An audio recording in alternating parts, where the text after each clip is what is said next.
Bukara.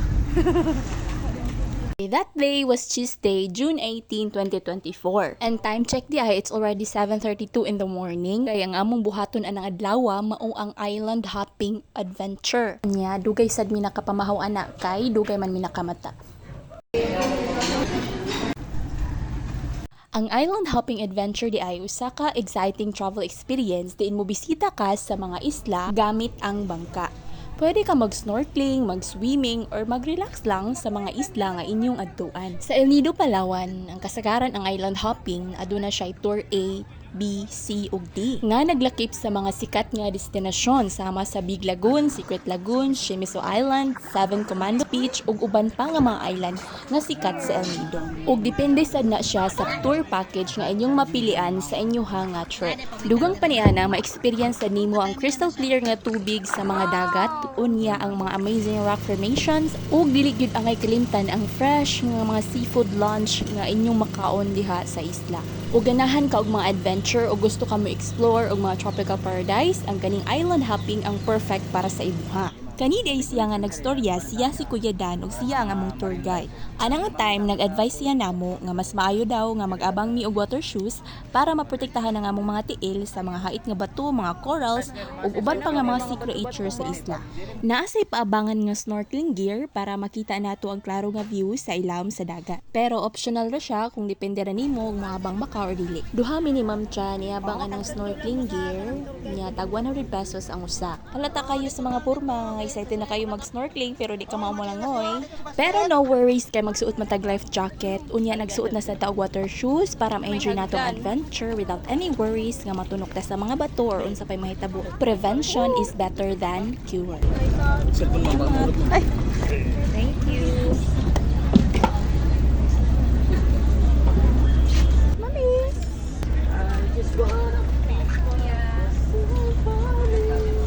Life jacket.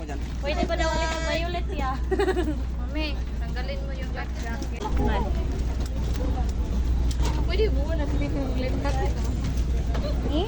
Lain ka ba yung ibang swimming dito? Pag-ifa na lagi. Naibutan. Open, ang talo na guys.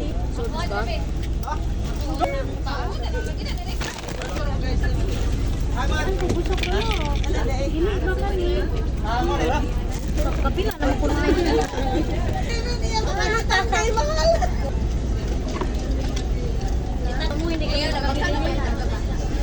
Kamauna ko muling bugsay. Kamauna lagi kadagayan. Sa formation na man ang mga inday. Uy. Ay, Atiela. Hello, Atiela. Sir Kael. Mami Rai, bye-bye. Hi, Reels.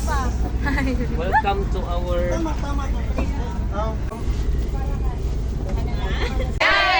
BBI! Nag-duet pa dito na yan. Kaduha ko. Dito ako ni BBI. Duet pa dito may mama. Uman na. Nasip, nas Reels. Holy Mary, Mother of God, we are forgetting. Nga.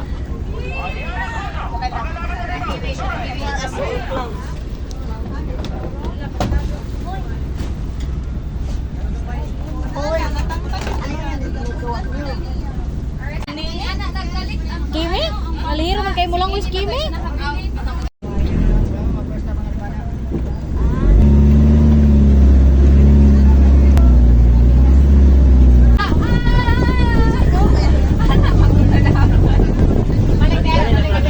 Tama pa ipag niya. Bare mayong buntag. Good morning. Good morning. Okay, by the way everybody, welcome to El Nido and welcome in the paradise. And welcome po in the Travel and Tours Black Nights Travel and Tours, okay? Here sa El Nido, we are not allowed to something and to do po, okay?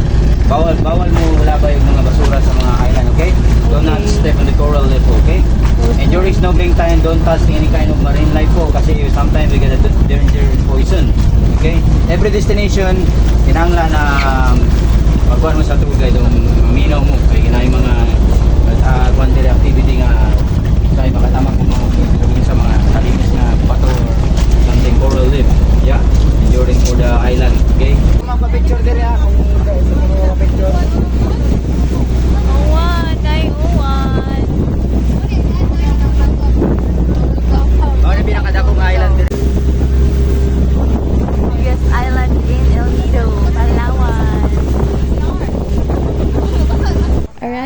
first island, it is called Seven Commandos Beach.